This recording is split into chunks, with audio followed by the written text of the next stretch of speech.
Woo! Hey guys, this is Treb again. I'm going to bring you another gameplay here in a second, but first I want to explain to you exactly what's going to go on in this video and how it works. First of all, you'll see here a mirror coat. And why do I bring this to you? Because my opponent uses this to his advantage, and you'll see how it comes into play in the video. And you see in the description, it deals damage to the last foe to hit the user with a special attack this turn. The damage is equal to twice the HP lost by the user from that attack. The HP, not the damage. So this is a ridiculous move.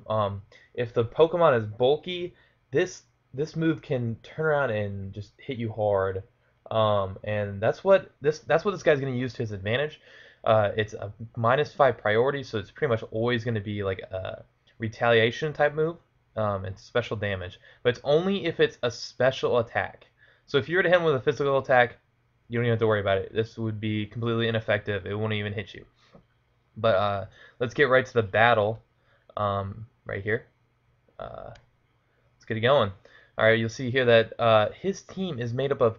This is another thing I want to talk about is Pokemon with Shadow Tag. And you'll see here that his Vaporeon actually becomes pretty much useless as I hit him with a Choice Scarf after a trick.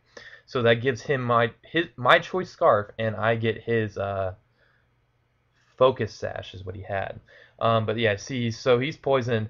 I hit him with a taunt, and literally the only thing he can do is struggle. He's going to stay in and get the free switch when he gets a chance.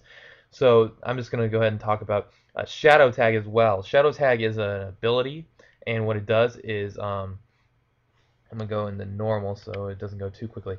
The Shadow Tag, you can only switch out if you also have the Shadow Tag ability. So pretty much it traps you. That's the idea.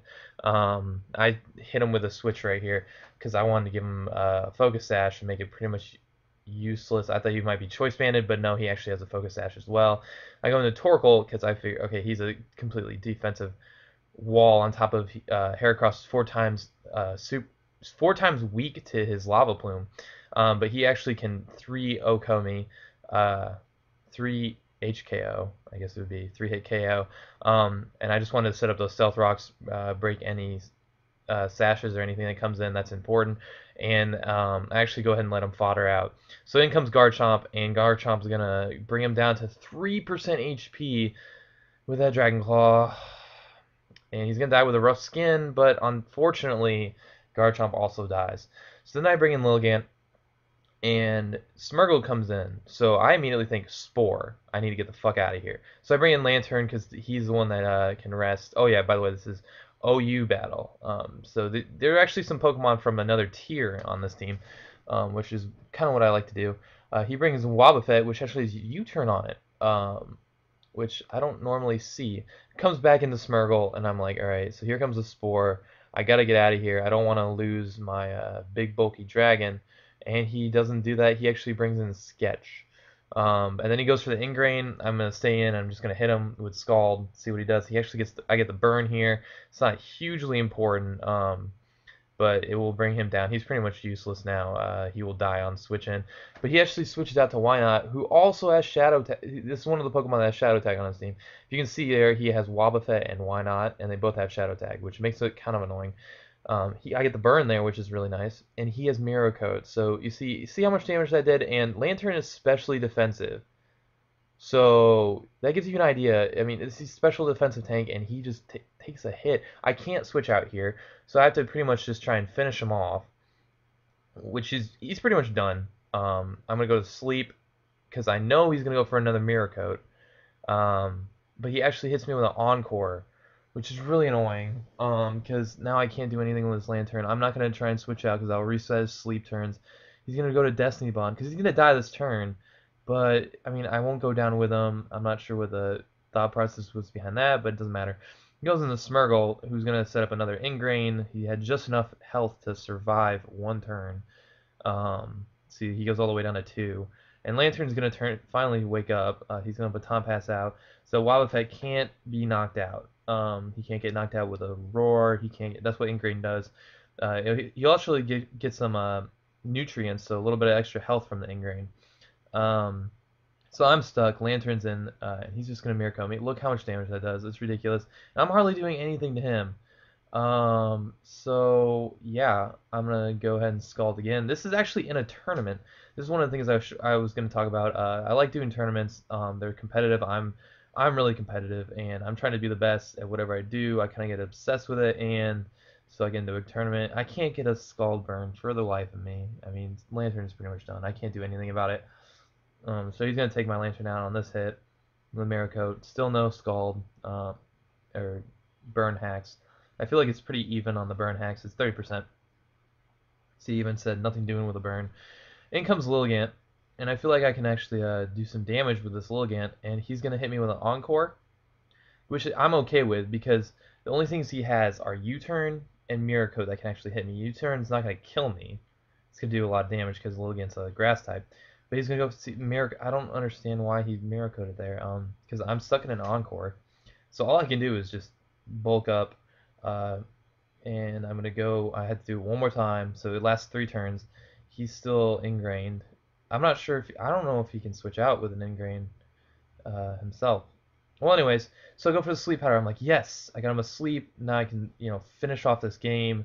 This in a tournament. This is one of the final rounds. Look, 5%, and he wakes up. 1 turn of sleep. Turns around, mirror coats me. See how ridiculous that is.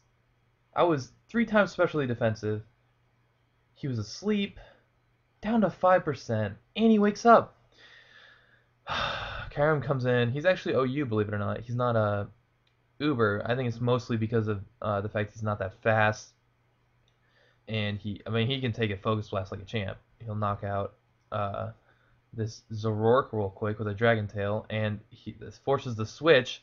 So then he's gonna have to switch back in, and I win because the Stealth Rocks. See, the Stealth Rocks came into effect.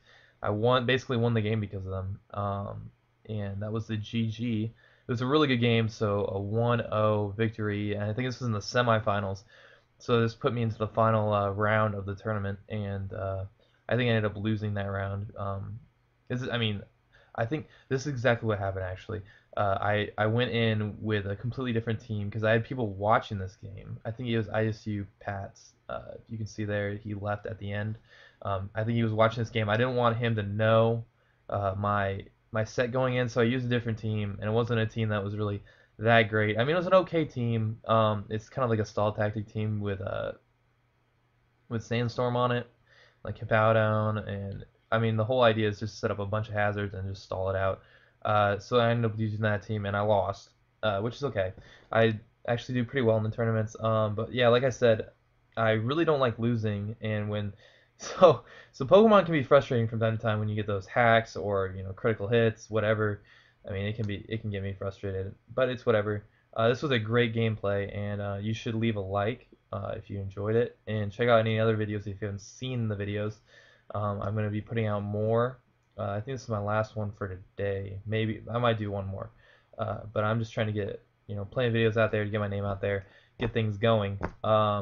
Go ahead and leave a comment of what you want to see. If you want to see more tournament footage, I do have more tournament footage, and it's actually, I mean, they're always good gameplays. I prefer playing in tournaments because the people in the tournaments are more fun to play against. Because I mean, if you start playing bad kids, you overpredict it, and it's just frustrating because you're like, why? Why would he stay in when I could have just easily knocked him out? But I overpredict it, and he will end up beating me because like of a crit or something really dumb.